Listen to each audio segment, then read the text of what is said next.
Superman Unlimited issue 14, Dan Slott writing, with Lucas Meyer and David Messina on the art. So, this one fairly revealed who this young John Kent is. I actually think the reveal is nice and simple and makes a lot of sense.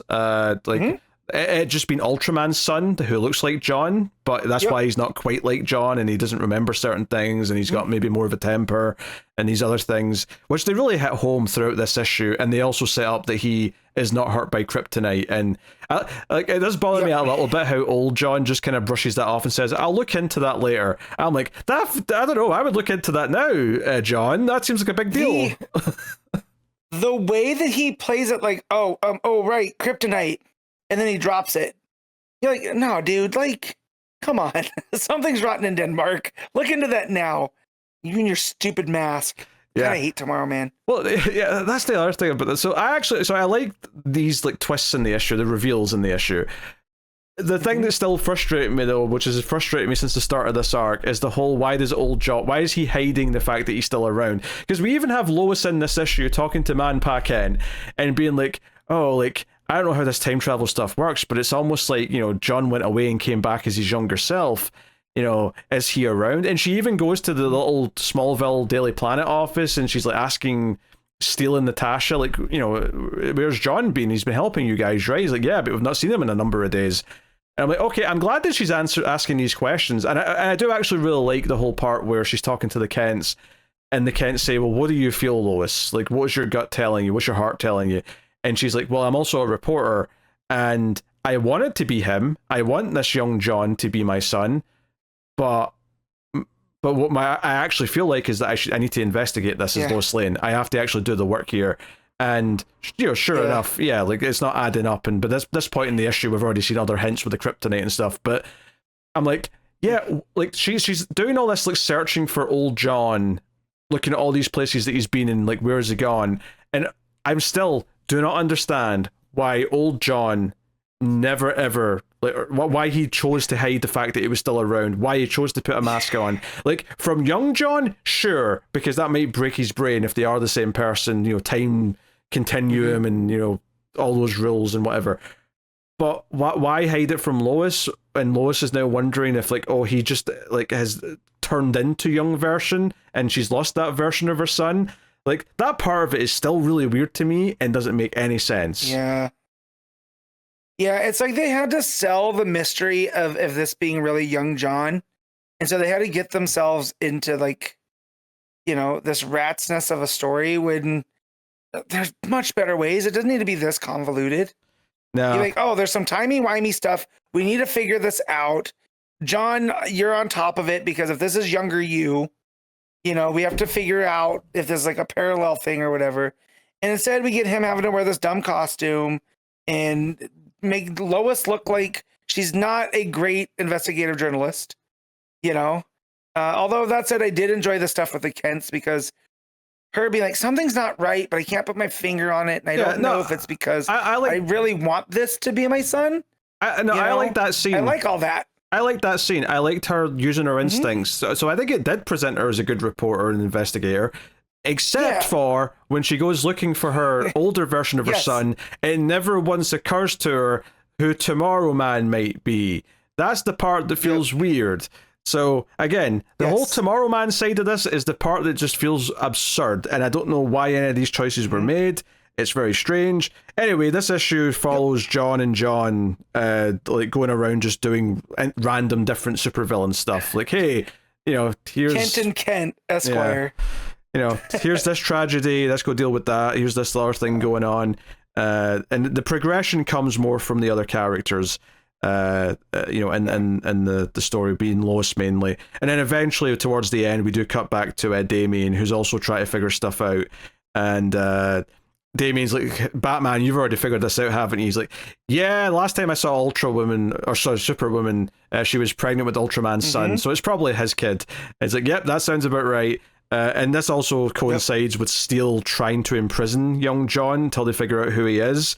And young John doesn't like that very much and goes all villainous and looks like Damien from The Omen looking over his shoulder with the heat vision kicking in.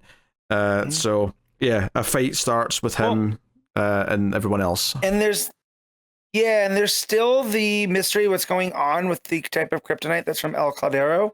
Like, how was it able to give Beppo powers? That's what Steele's also trying to figure out. Oh yeah, that's what they're doing. That's what they're doing when Lois goes to see them. Yeah, that's what's going on there. Yeah. And then while they're dealing with all of this kryptonite and stuff that happens, right? It gets very unstable, and it ends up taking out some of the scientists, right? Well, yeah. To explain, ends up. Just to explain what's happening here, it's expanding almost like the Fortress of Solitude, growing.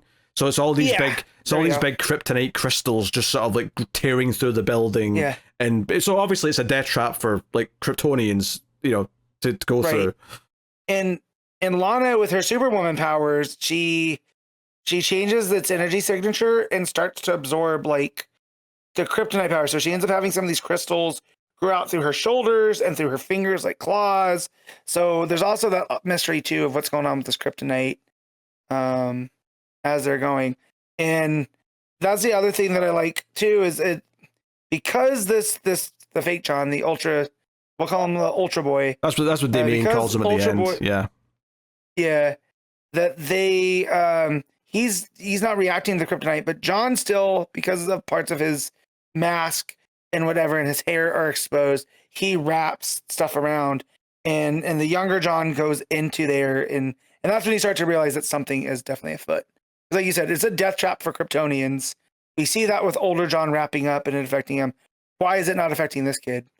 And then it also makes me wonder, did he pick up his dad's power of like, he is powered by kryptonite, right? Yeah, so like, but at that point in the issue, though, it's not a surprise, because that moment earlier on when he's holding the kryptonite and then he pretends, kryptonite, and he drops it as if he's pretending that it doesn't, it hurts him.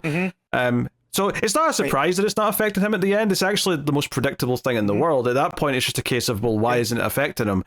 And him being, Ultraman's kid is like the most simplest explanation, which is actually why it's a satisfying reveal, because unlike the rest of the convoluted decisions that older John has made about concealing his identity, this being just Ultraman's son actually just instantly makes sense for almost all the details that need to make sense. Yep. Yeah. But yeah, I'm wondering if he has his dad's ability that he was powered by kryptonite, right? And so we would see him consume it, and right. So like now he's in this kryptonite fortress, right? That's not good for anybody. But then also he must have a lot of issues with actual John because of the whole volcano thing of it all, right? Like there might be some spot of jealousy there with him. So how's this gonna end? Well, maybe on that, but like at the very least, it seems like Ultraman also just put his actual son in the volcano to like make him strong. Like it seems like that was just his parenting technique anyway. So I think Ultra Boy was in a volcano. I think that is something that he also was put through, because that's just what Ultraman's like the shtick is. But, terrible parenting. Yeah, if anything though, he might just be mad at other John once he realizes who he is, because he got to escape, and maybe he'll be bitter about that, or whatever, Could be. But there's the piece of him that's still concerned about Beppo, right? Which I do like, because there is some ties, that there is some good in there, right? That he was concerned about where Beppo was, because he wasn't in that anymore, because they have him in the Red Sun containment, right, that takes out his Kryptonian. I have a question though. It says here there's an editor's note saying that this time when Batman saw that Superwoman was pregnant on Earth 3, that was in World's Finest, like 48 to 49, which I think I stopped reading it before then. Me too. Question, that book was set in the past, right? Yeah. How far in the past though? Because if time is going by, this John's like what, 8? Yeah, but so if it's 8 years before. Yeah, but what I mean, but that doesn't. Stay with me though first. Hold on. Surely, real John existed before Ultra John did, right? So that would suggest that Superman already had his family and was married to Lois, but he wasn't in World's Finest. That was like, Silver Age time. Like he's not with Lois yet. Lois, I don't even think knew who he was yet. Secret identity was intact. So now, to be fair, we have not read those World's Finest issues. It's entirely possible those scenes were set later on in the timeline, so we don't know that. I'm just positing here that what the timeline might be, because I'm pretty that book largely was set back in the early sort of days of the Superman Batman teaming up, right? You know, Dick was still Robin, Supergirl was, you know, a teenager, so on and so on. Yeah, so this was from February of this year. That was the issue of it, and it does not say. Yeah, I didn't think it would. Let me look at some of the reviews, because it just says the blurb on it is it disappeared. Yeah, I don't know, but the blurb on it is just all about welcome to Earth 3. Right, and so there's nothing even about Superman or Batman. Yeah, you don't on there. Yeah, we don't need an answer for this right now. The researching is bad audio anyway, so I don't need an answer for this now. It was just something that popped out in my head there as I was thinking about the editor's note, because that book was always set kind of in the early days of those careers, and I don't know if the timeline of any of this makes any sense, unless you're going to argue that time's moving different rates between Earth, 0 and Earth 3 or whatever. But regardless, just a weird detail to bring up there. It doesn't really matter though. I mean, if anything, it's just like a little, I don't know, a little throwing a bone to the Mark Waid book to say, hey, we'll say that you set this up in a small way. But I mean, ultimately, it doesn't really matter that much. But yeah, so yeah, Damien's coming for Ultra Boy, and so we'll see how everyone reacts to all this. And I hope Lois slaps John when he takes off that mask and she realizes he's been here the whole time. Me too. Because I think it was a dick move. It made no sense. Yep. That's my stance on it. No, absolutely. But yeah, it was a very fulfilling reveal. And I do like that it's Batman and Damien that get to do the official reveal. Yeah. Because they set that up, obviously, when Damien had his doubts when they first met him. So it's like, okay, it's nice that his best friend was able to immediately be like, nah, you're not John. There's something off here. Yeah. I also love that at the end you got Damien going, I get to take the first shot at him. And I'm like, Damien, he's trying to fight kids. Damien, he still has the powers of a Kryptonian, more or less. Like, I don't think you're going to, unless you're walking in there with actually, what's Ultraman's weakness again? Shoot, I'd have to look it up because it isn't. Is it sunlight? It isn't the kryptonite. Maybe I'll have to look. I'll have an answer by next week. Okay, it's not a big deal. I was going to suggest that Damien come packing with it, whatever it is, but I don't remember what it is, so it doesn't matter. Anyway, I mean, art's solid enough throughout. It looks like Unlimited has done for the most part. And no complaints there. So I'm kind of mixed overall, because the Tomorrow Man stuff and him concealing his identity, even though it's the same problem, it's not a new problem, but it's one that's constantly rearing its head because it's constantly affecting things. So that's still annoying me, but I like the reveal. The reveal makes a lot of sense, and I'm excited for the showdown next issue. So that's cool. Yeah. All right, what are you giving Superman Unlimited, Matt? I'm gonna give this a 7.5.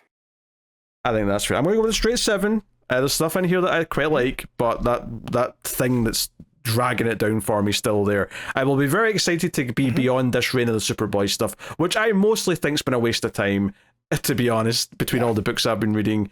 I mean, the Mark Waid Action Comics was good, but that was already happening before the reign of Superboy stuff. Yeah. So that's kind of irrelevant to this. Well, and I will say that the part of the Superboy Prime stuff has rounded itself into where I'm enjoying it, but yeah, a lot of it just seems, Supergirl's okay. Yeah, but I mean specifically this book though, I was enjoying way more before we did this Superboy stuff. Yeah. So. Yep. I'm looking forward to this being back on track. Although we'll be doing the crossover first, but hopefully the crossover's good. I mean, we'll find out, I suppose.